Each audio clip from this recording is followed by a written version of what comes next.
Do you think pets are better than babies? Maybe you've made that choice. Household pets are being seen more as children by devoted owners who are choosing to have a furry baby over an actual baby. This is a trend that researchers say may be contributing to the declining birth rate in Western countries. It's literally front page of the Times newspaper today. This isn't a kind of made-up tabloid story. It's a real story today.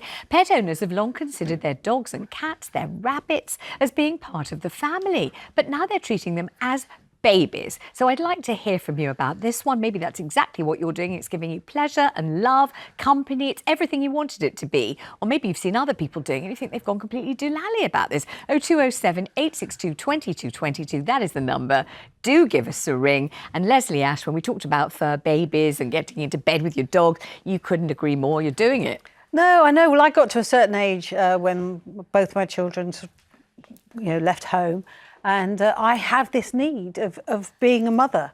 So we got a dog and I just love it. She literally gets me out of bed in the morning. I think if I didn't have her, I'd still be in bed now. What kind of dog? She's a Cocker Spaniel. What's her name? Her name's Blue. Are you her mummy or are you her owner? No, I mean, yes, I'm her mummy. Of course I'm her mummy. I feed her, I love her, I shower her. She sleeps on the bed in between my husband and I. And, the only thing is, I mean, you could taking her on holiday, we don't do that, which is a bit of a bind, and you've got to find someone to look after her. But I wouldn't say I prefer them to babies because I've had both, so no. I mean, but I can understand a lot of girls, if they don't want to go down the road of finding someone and having a baby, then dogs can fill that space. Oh, they're so gorgeous. Already trying to persuade me to get one. Yeah, get a dog. Let's bring Jeremy in. You're a doggy person too? I am, yeah. I've got a little Boston Terrier called Minnie. Now, I'd made the mistake... Oh, there's a picture of me. Oh, she's lovely. Look at that face. I know, she's looks like you. She's the image of you. She's got the same haircut. Look. Oh, thank you very much. Absolute dead spit of her dad, that dog. But I made the mistake I was saying to Larry earlier of when we were trying for our second child, because we had the IVF thing, which I talked about last time, I wasn't sure, so I got the puppy in case it didn't work, so that my daughter would have someone to play with and it would be a sibling something. Well, that was a mistake. So don't do that. Don't go both. Go Why, what was wrong? Why was that wrong? Because then I suddenly had a 3-year-old, a newborn, and a puppy. Oh. Trying in the house, which I mean, I was just hedging my bets, and it's all right now. Yeah. 4 years on, it's fine. I've got to say, from my perspective, that just sounds great, though. Puppies are a lot of work. I know, but it sounds like fun and busy and noisy and just lovely. Puppies are harder than babies because you put a nappy on a baby, and it's a nightmare. And there's all of that. Now, when they get older, and also you can't take dogs everywhere. You can take a baby. You can't say no babies allowed in this restaurant or this whatever. You can take them anywhere. You can't do that with dogs, so it does restrict your life. You can't live in Whitstable. I do think people should, I think people should have a pet first before having a child, because people go into having kids too quickly, I think, without realising just how much it's going to impact on your life. So if you haven't been a pet owner, I'm not even going to ask Lara if she's a pet owner. She's living the pet dream. Because when I'm not doing this, I have my own dog grooming salon, so I spend all day with dogs. So obviously I love dogs, but I've also had children, and I see, there was a couple who came in recently and they had one dog and they just got another puppy, and he was saying, oh my God, I was up last night 3 times. It was exactly like having a newborn baby. And I said to her, so you're going to do dogs now, not babies? And she said, yes. And I didn't comment, and I thought about that, and I felt quite sad in a way, because however much I love dogs, and I do love dogs, the relationship isn't as complex as you have with children. And the thing for me about having children, I was never a particular earth mother by any means, was that the relationship evolves, there's conflict, there's a chance for you to develop yourself as a person, as a parent, and watching and helping and all of that. And it's heartbreaking and difficult as being a parent, but it's a really interesting journey. And with a dog, it's lovely. They love you, you love them. On the whole, it's a bit simpler. So I just think it's a shame, but I definitely see it. I mean, I saw it with gay couples having dogs instead of babies before the kind of gay men adopted and things, and they have the most fantastic lead, the perfect jacket. They have prams and they're like top of the range. I mean, everything is lavished on these dogs. They are loved, loved, loved. And now I'm starting to see younger couples, and I think it's partly because it's very expensive to have a child, and partly because it's less of a commitment having a dog than having a child, and I think that's a bit sad. Question from me, and I don't dislike dogs, but I don't have a dog, so I'm the most amateur person here to discuss this. So, question: is it in any way bad for the dog to infantilise the dog and treat it like a child? Because they're pack animals, aren't they? They're animals, they're not people. And if you celebrate its birthday and give it a cake and carry it around in a pram and dress it, is that bad for the dog or Leslie?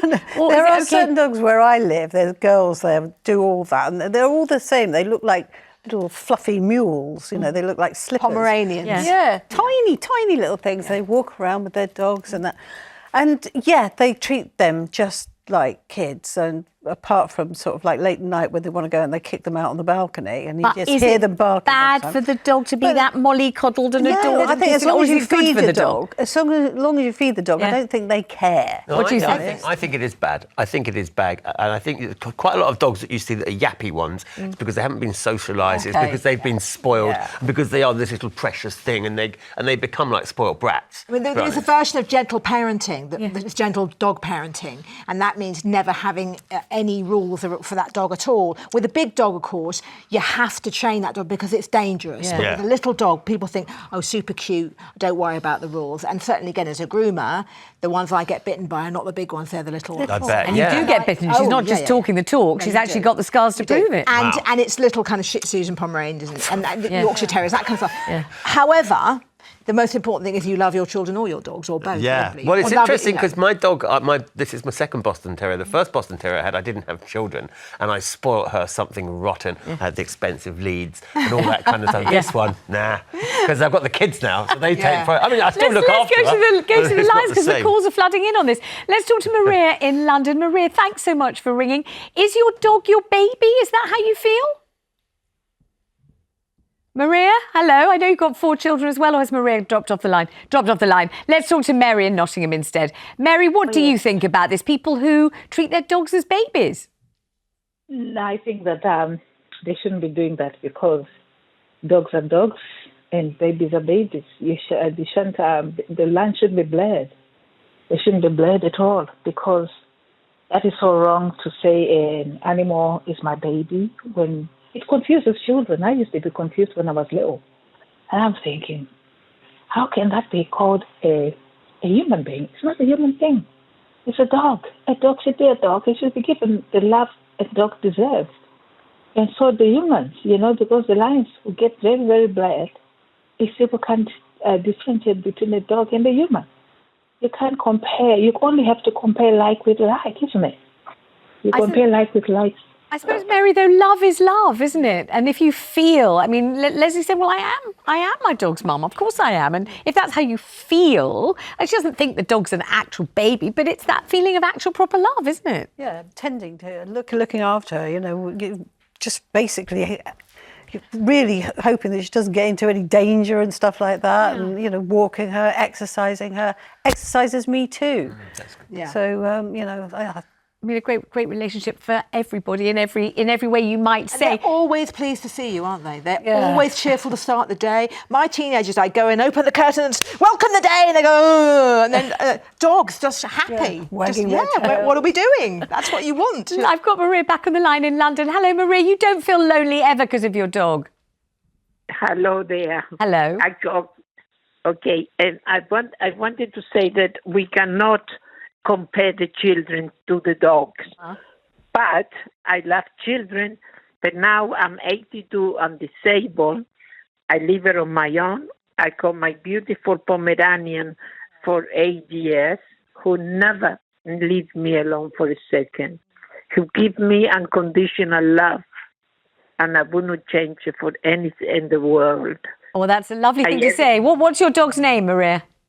Romeo.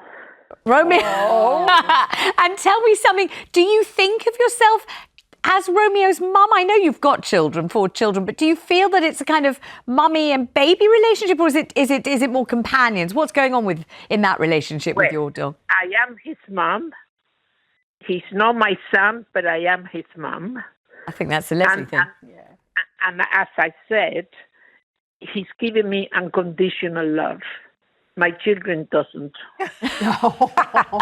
Those ungrateful children, Maria. I hope they watch the show and you can show you. That's what I said about you to Vanessa on the television. You have not given me unconditional love. But of course, as my children tell me, the unconditional love is meant to be from the parent to the child. It never comes from the child to the parent. They're not meant to love their parents unconditionally, are they? When I say meant, I don't know where the rule book is on this. But anyway, I don't think you're meant to expect, are you, Jeremy, unconditional love from your children? Not at all. No. And I do think that's actually an interesting point, that it is quite a selfish thing but to be a pet owner, because people think, oh, you were caring for the dog, but it is that thing of you just love that waggy tail, that unconditional love. So you're kind of doing it for yourself. You're going to get let down less by a dog than you are by a child. I will say that. Yeah.